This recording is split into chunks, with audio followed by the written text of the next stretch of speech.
한국 야단방에 오신 여러분 환영합니다. 구독과 좋아요 눌러주세요. 오늘의 야담 시작합니다. 붉은 연꽃의 비밀 2부 시작합니다. 이시우는 아버지의 과거를 파헤치기 시작했습니다. 한밤중 아버지가 잠든 사이 서재에 몰래 들어갔지요. 촛불을 켜고 오래된 서류함을 뒤졌습니다. 먼지 쌓인 상자 속에서 낡은 편지 묶음을 발견했습니다. 손이 떨렸습니다. 무언가 중요한 것을 찾을 것 같은 예감이 들었지요. 첫 번째 편지를 펼쳤습니다. 정씨, 당신을 볼 때마다 가슴이 미어집니다. 하지만 당신은 이미 임금의 여인. 이 마음을 어찌하면 좋겠습니까? 이시우의 손이 더욱 심하게 떨렸습니다. 편지의 필체는 분명 아버지의 것이었지요. 다음 편지를 펼쳤습니다. 당신이 임금의 총애를 받는 것을 보니 질투가 미칠 지경입니다. 차라리 당신이 사라져 버렸으면. 이시우는 숨이 막혔습니다. 그리고 마지막 편지에는 더욱 충격적인 내용이 적혀 있었습니다. 오늘 중전 마마 측과 손을 잡았소. 숙빈을 역적으로 몰 증거를 만들었소. 곧 그녀는 사라질 것이오. 내가 가질 수 없다면 차라리. 편지는 거기서 끝나 있었습니다. 이시우는 편지를 떨어뜨리고 바닥에 주저앉았습니다. 20해 전 젊은 관리였던 아버지 이정호는 숙빈 정씨를 은밀히 사모했던 것입니다. 하지만 숙빈은 왕의 후궁이 되었고 이정호의 마음은 사랑에서 질투로, 질투에서 원망으로 변했던 것이지요. 그는 중전 측과 손잡고 숙빈을 모함하는 핵심 증거를 조작했습니다. 숙빈이 역모를 꾀했다는 거짓 편지를 만든 사람이 바로 이정호였던 것입니다. 아버지께서 연하 아씨의 어미를 죽였다니. 이시우는 절규를 삼켰습니다. 그때 뒤에서 목소리가 들렸습니다. 내가 알아버렸구나. 이정호가 서재 문 앞에 서 있었습니다. 그의 얼굴에는 차가운 미소가 걸려 있었지요. 아버님. 그래, 내가 숙빈을 죽였다. 내가 가질 수 없다면 아무도 가질 수 없다고 생각했지. 이정호는 천천히 다가왔습니다. 그리고 이제 너는 너무 많은 것을 알아버렸구나. 그 여인도, 너도, 모두 사라져야겠다. 이정호는 모든 것을 숨기기 위해 극단적인 결정을 내렸습니다. 연하와 이시우, 그리고 묵성까지 모두 제거하기로 한 것이지요. 내가 그 여인에게 빠져 이 지경이 되었구나. 하지만 걱정 마라. 곧 모든 것이 끝날 것이다. 이정호는 품에서 작은 종을 꺼내 흔들었습니다. 그러자 어둠 속에서 검은 옷을 입은 자객들이 나타났지요. 도련님을 다치게 하지는 마라. 다만 가두어 두어라. 그 여인과 늙은이는 흔적도 남기지 말고 처리하라. 자객들이 고개를 끄덕였습니다. 그날 밤 월화루에 자객들이 들이닥쳤습니다. 김마님이 가장 먼저 알아차렸습니다. 그녀는 연하의 방으로 달려갔지요. 연하야, 어서 도망쳐라. 마님, 무슨 일이 옵니까? 놈들이 왔다.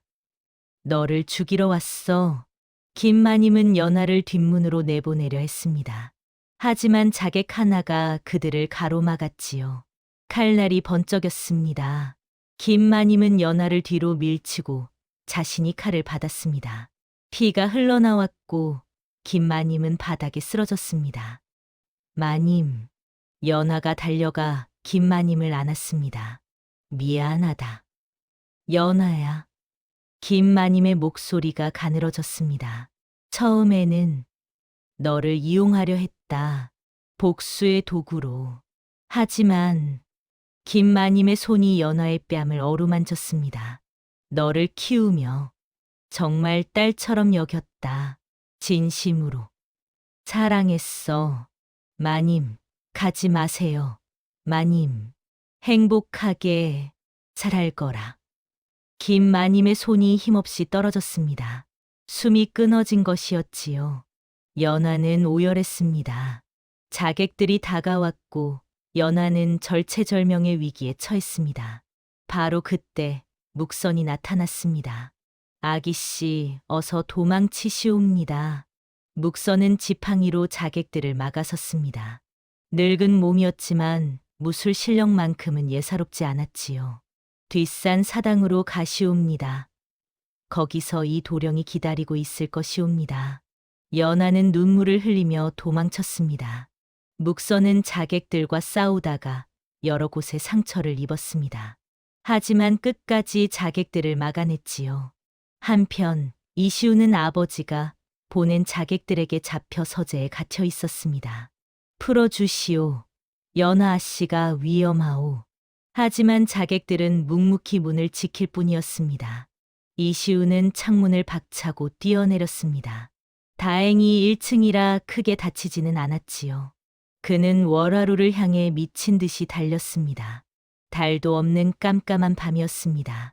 한양 도성 어딘가에서 비명 소리가 들려왔지요.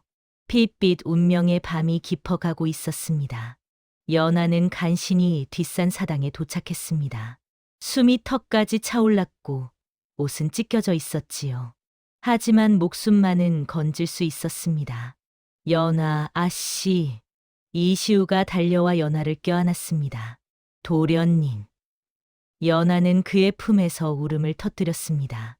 김마님의 죽음이, 묵선의 희생이 너무나 고통스러웠지요.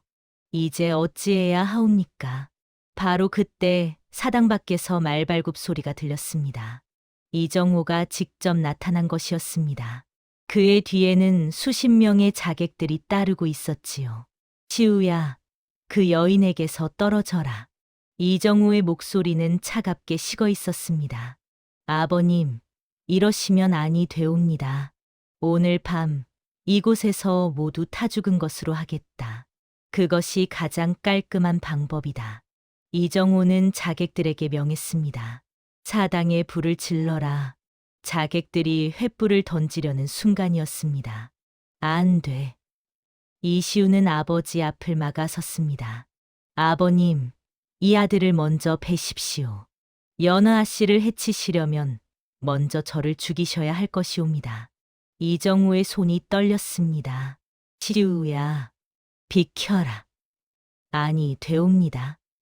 아버님께서 지은 죄를 무고한 이에게 덮어 씌우시면 아니 되옵니다. 이정호는 칼을 빼들었습니다. 하지만 차마 아들을 향해 칼을 휘두르지는 못했지요. 아무리 악행을 저질렀어도 아들에 대한 정마는 진심이었습니다. 바로 그 순간의 망설임이었습니다. 아기씨, 도련님, 어서 도망치시옵니다.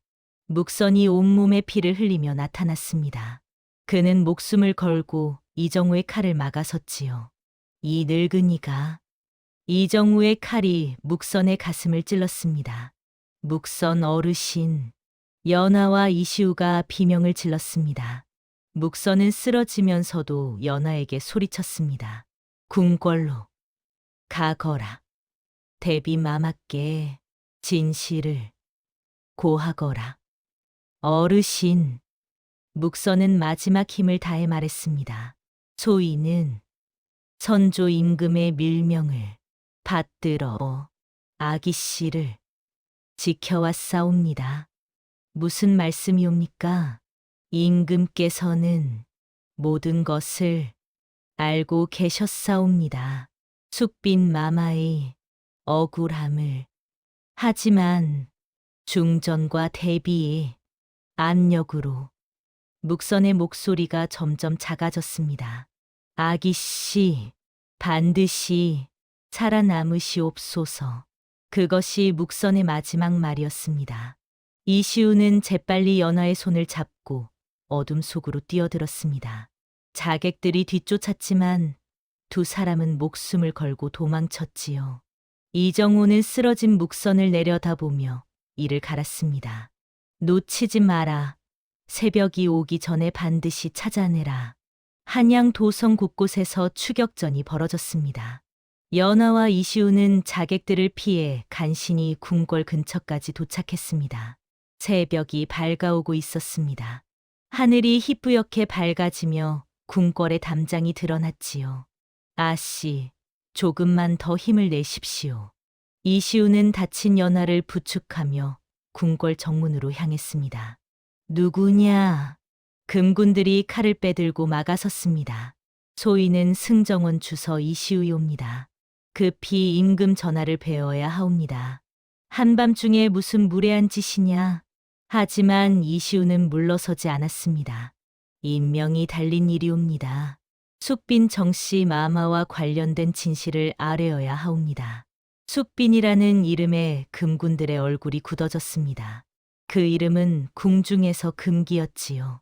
금군 중 한 명이 급히 안으로 들어갔습니다. 얼마 지나지 않아 내관이 나타났습니다. 전하께서 부르시옵니다. 어서 들어오시지요. 연하와 이시우는 대전으로 인도되었습니다. 선조는 용상에 앉아 두 사람을 내려다보았습니다. 그의 얼굴에는 깊은 피로가 서려 있었지요. 엎드려라. 두 사람이 바닥에 엎드렸습니다. 내가 바로 숙빈의 딸이더냐. 선조의 목소리가 떨렸습니다. 그러하옵니다, 전하. 연하가 대답했습니다. 얼굴을 들어보거라. 연하가 고개를 들자 선조는 깊은 한숨을 내쉬었습니다. 숙빈을 닮았구나. 그 눈매가, 그 인매가. 선조는 잠시 눈을 감았다가 다시 떴습니다. 이제 모든 것을 고하거라. 무슨 일이 있었는지. 이시우가 입을 열었습니다. 전하, 소신의 아버지 좌이정 이정호가 20해 전 숙빈 마마를 모함한 주범이옵니다. 무엇이라? 대전 안이 술렁거렸습니다. 이시우는 떨리는 목소리로 모든 진실을 고했습니다. 아버지가 남긴 편지들, 거짓 증거를 조작한 일, 그리고 연하와 묵선을 죽이려 한 일까지. 선조는 깊이 탄식했습니다. 과인이 이미 알고 있었다. 전하, 과인은 나약했다. 숙빈의 억울함을 알면서도 중전과 대비의 압력을 이기지 못했다. 과인이 숙빈을 지키지 못했다. 선조의 눈에서 눈물이 흘렀습니다. 임금의 눈물이었지요. 바로 그때 대전 밖이 소란스러워졌습니다. 이정호가 끌려온 것이었습니다. 선조의 밀명을 받은 금군들이 그를 체포한 것이지요. 전하, 소신은 억울하옵니다. 이정호가 외쳤습니다. 선조는 차갑게 내려다보았습니다. 이정호, 내가 숙빈에게 품었던 마음을 과인이 모를 줄 알았느냐? 전하, 내가 보관하고 있던 증거들을 과인이 이미 확보했다. 더 이상 발뺌하지 마라. 이정호는 바닥에 무릎을 꿇었습니다. 폐하, 소신은 다만 숙빈 마마를 너무 사랑했을 뿐이옵니다. 사랑이라 하는가?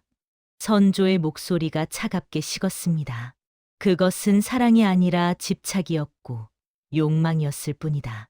내 비뚤어진 마음이 한 여인과 그 자식을 죽음으로 몰았다. 선조는 내관에게 명했습니다. 이정우에게 사약을 내리라. 대전 안이 다시 술렁거렸습니다. 좌이정에게 사약이 내려지다니 조정이 뒤집힐 일이었지요. 이시우는 아버지를 바라보았습니다. 복잡한 감정이 교차했습니다. 이정우는 아들을 바라보며 마지막 말을 남겼습니다. 시우야, 미안하다. 그것이 아버지의 마지막 말이었습니다. 이정우가 사약을 받기 전 마지막 진실이 드러났습니다. 선조는 내관에게 명하여 오래된 상자를 가져오게 했습니다. 그 안에는 20해 동안 보관해온 증거들이 담겨 있었지요. 이정우, 내가 만든 거짓 편지가 여기 있다. 숙빈이 역적과 내통했다는 증거라며 과인에게 바친 것 말이다. 선조는 그 편지를 꺼내 보였습니다. 하지만 과인은 알고 있었다. 이 필체가 조작된 것임을, 숙빈의 글씨가 아님을. 이정호의 얼굴이 창백해졌습니다. 그런데도 과인은 아무것도 하지 못했다. 선조의 목소리가 떨렸습니다. 그때 밖에서 급한 발걸음 소리가 들렸습니다. 한 젊은 관리가 들어와 엎드렸습니다. 그는 이시우의 친형 이시준이었지요. 전하, 아래옵기 황송하오나 한 가지 사실을 고하고자 하옵니다. 말해보거라. 소신은 어젯밤 아버님의 명을 받들어 자객 중 하나로 월화루에 갔사옵니다. 이시우가 놀라 형을 바라보았습니다. 하지만 소신은 차마 칼을 내리치지 못했사옵니다.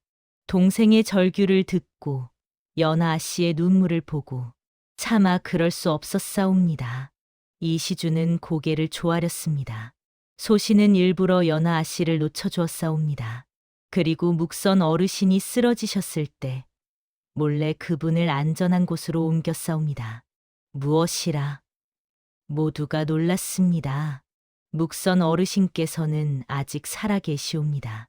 비록 중상을 입으셨으나 목숨은 건지셨사옵니다. 연하의 얼굴에 희망이 떠올랐습니다. 선조는 고개를 끄덕였습니다. 훌륭하도다. 내가 진정한 선비로구나. 한편 월화루에서는 또 다른 일이 벌어지고 있었습니다. 죽은 줄 알았던 김마님이 남긴 편지가 발견된 것이었습니다. 한 기생이 그것을 가져와 이시우에게 전했지요. 이시우는 떨리는 손으로 편지를 펼쳤습니다. 연하에게. 이 편지를 읽을 때쯤이면 나는 이미 이 세상 사람이 아닐 것이다. 너를 처음 안았을 때부터 알았다. 내가 구한 것은 복수의 도구가 아니라 하늘이 내게 준 딸이라는 것을. 처음에는 복수를 위해 너를 키웠으나 시간이 지나며 진심으로 너를 사랑하게 되었다. 용서해다오, 나의 딸아. 그리고 행복하게 살거라. 연하는 편지를 읽으며 눈물을 흘렸습니다. 바로 그때였습니다. 대전 밖 연못에서 이상한 일이 벌어졌습니다. 붉은 연꽃들이 하나둘씩 시들기 시작한 것이지요. 내관이 급히 들어와 아뢰었습니다. 전하, 연못의 붉은 연꽃들이 모두 시들고 있사옵니다. 선조와 연하는 밖으로 나갔습니다. 정말로 붉은 연꽃들이 꽃잎을 떨어뜨리며 시들어가고 있었습니다. 마치 오랜 한이 풀린 듯이 말이지요. 저주가 풀린 것이옵니다. 연하가 중얼거렸습니다. 진짜 원흉이 벌을 받았고 억울한 혼이 위로받았기 때문이옵니다. 바람이 불어와 연꽃 꽃잎들을 하늘로 날려보냈습니다. 마치 숙빈의 혼이 승천하는 듯했지요. 연하는 하늘을 바라보며 속삭였습니다. 어마마마, 이제 편히 쉬소서. 하늘에서는 따뜻한 햇살이 내리쬐고 있었습니다. 선조는 연하를 왕실의 일원으로 인정했습니다. 내게 공주의 자기를 내리겠다. 궁중에서 마땅한 예우를 받으며 살도록 하여라. 하지만 연하는 깊이 엎드려 사양했습니다. 전하의 은혜에 황송하오나 소녀는 평범한 양인으로 살고 싶사옵니다. 무엇이라? 궁궐의 화려함보다 작은 초가에서 평온하게 사는 것이 소녀의 소원이옵니다. 선조는 연하를 한참 바라보다가 고개를 끄덕였습니다. 그리하거라. 내가 원하는 대로 살아라. 다만 이것만은 받아라. 선조는 내관에게 명하여 은자 천냥과 양인 신분을 증명하는 문서를 하사했습니다. 고맙사옵니다, 전하. 한편 이시우는 아버지의 죄로 인해 관직을 잃었습니다. 좌의정의 아들이라는 신분도 승정원 주서라는 벼슬도 모두 사라졌지요. 하지만 이시우의 마음은 오히려 가벼워졌습니다. 이제 저는 아무것도 가진 것이 없습니다. 이시우는 궁궐 밖에서 기다리던 연하에게 다가갔습니다. 벼슬도 없고 재산도 없습니다. 다만 제 마음 하나만은 진실하옵니다. 이시우는 무릎을 꿇고 연하의 손을 잡았습니다. 연하 씨, 이 몸을 받아주시겠습니까? 연하는 처음으로 환하게 웃으며 그의 손을 잡았습니다. 저도 아무것도 없사옵니다. 기생이었던 과거, 저주받았던 운명. 하지만 도련님과 함께라면 그것으로 충분하옵니다. 두 사람은 서로를 끌어안았습니다. 궁궐 담장 너머로 따뜻한 봄바람이 불어왔지요. 다행히 묵선은 목숨을 건졌습니다. 이시준의 도움으로 치료를 받고 회복되었지요. 아기 씨, 이제 소인의 임무가 끝났사옵니다. 묵선은 연하에게 마지막 인사를 했습니다. 어르신, 어디로 가시렵니까? 소인은 다시 떠돌이 생활로 돌아가렵니다. 그것이 소인의 운명이옵니다. 연하는 묵선에게 깊이 절했습니다. 제 목숨을 구해주신 은혜, 평생 잊지 않겠사옵니다. 아기 씨께서 행복하시면 그것으로 좋카옵니다. 묵선은 지팡이를 짚고 한양 도성을 떠났습니다. 연하와 이시우도 한양을 떠나기로 했습니다. 두 사람은 남쪽의 작은 마을에 자리를 잡았습니다. 이시우는 마을의 서당을 열었고 연하는 아이들에게 검은고를 가르쳤지요. 처음에는 기생 출신이라는 것 때문에 마을 사람들이 수군거렸습니다. 하지만 연하의 착한 마음씨와 이시우의 성실함을 보고 점차 마음을 열었지요. 봄이 오고 여름이 지나고 가을이 왔습니다. 연하의 배가 불러오기 시작했습니다. 새 생명이 자라고 있었지요. 서방님, 아이가 태어나면 무엇이라 이름을 지으시옵니까? 딸이라면 연이라 부르고 싶소. 연꽃처럼 아름답게 자라기를 바라는 마음에서 말이오. 두 사람은 손을 맞잡고 미래를 그렸습니다. 과거의 아픔은 천천히 아물어가고 새로운 희망이 싹트고 있었습니다. 세월이 흘러 연하와 이시우 사이에 딸이 태어났습니다. 아이의 이름은 연이었지요. 어미를 닮아 눈이 맑고 아름다운 아이였습니다. 연희가 3살이 되던 해봄이었습니다. 이시우는 작은 연못을 파서 정원을 꾸몄습니다. 연하를 위한 선물이었지요. 부인, 이 연못에 연꽃을 심으면 어떻겠소? 연하는 잠시 망설였습니다. 붉은 연꽃은 그녀에게 아픈 기억이었으니까요. 하지만 이시우는 연하의 손을 잡으며 말했습니다. 이제는 저주가 아니라 희망의 꽃으로 피어날 것이오. 연하는 고개를 끄덕이며 미소 지었습니다. 그러하옵니다, 서방님. 두 사람은 함께 연꽃 씨앗을 심었습니다. 그해 여름이 왔습니다. 연못에는 아름다운 연꽃들이 피어났습니다. 그런데 놀랍게도 그중 한 송이만 붉은색이었지요. 나머지는 모두 분홍색과 흰색이었습니다. 연하는 그 붉은 연꽃을 바라보며 눈물을 흘렸습니다. 어마마마. 그것은 슬픔의 눈물이 아니었습니다. 감사의 눈물이었지요. 어느 날 저녁 연하는 어린 연희를 안고 연못가에 앉았습니다. 연희야, 저 붉은 연꽃을 보거라. 예, 어마마마. 참 예쁘지요. 저 꽃은 내 할마마마께서 보내신 것이란다. 연희는 고개를 갸웃거렸습니다. 할마마마는 어디 계세요? 하늘나라에 계신단다. 그곳에서 우리를 지켜보고 계시지. 연하는 하늘을 바라보았습니다. 어마마마, 이제 편히 쉬소서. 딸이 행복하게 살고 있나이다. 바람이 불어와 연꽃잎을 흔들었습니다. 마치 숫빈의 혼이 딸을 축복하는 듯했지요. 이시우가 다가와 연하와 연희를 안았습니다. 부인, 추운가? 아니옵니다, 서방님. 이렇게 따뜻한데 어찌 춥겠나이까. 세 식구는 연못가에 앉아 저녁 노을을 바라보았습니다. 붉은 연꽃은 이제 더 이상 저주의 상징이 아니었습니다. 새 생명의 상징이었고 사랑의 증표였으며 용서와 화해의 표시였지요. 마을 사람들도 이제는 연하 가족을 따뜻하게 대했습니다. 이시우의 서당에는 아이들이 가득했고 연하의 검은고 소리는 마을에 평화를 가져다 주었지요. 어느 가을날이었습니다. 백발이 성성한 노인 하나가 마을을 찾아왔습니다. 묵선이었지요. 아기씨, 잘 계셨사옵니까? 연하는 반갑게 묵선을 맞이했습니다. 어르신, 그동안 어디 계셨나이까? 이곳저곳 떠돌다가 마지막으로 아기씨를 뵙고 싶어 찾아왔사옵니다. 묵선은 연희를 보며 환하게 웃었습니다.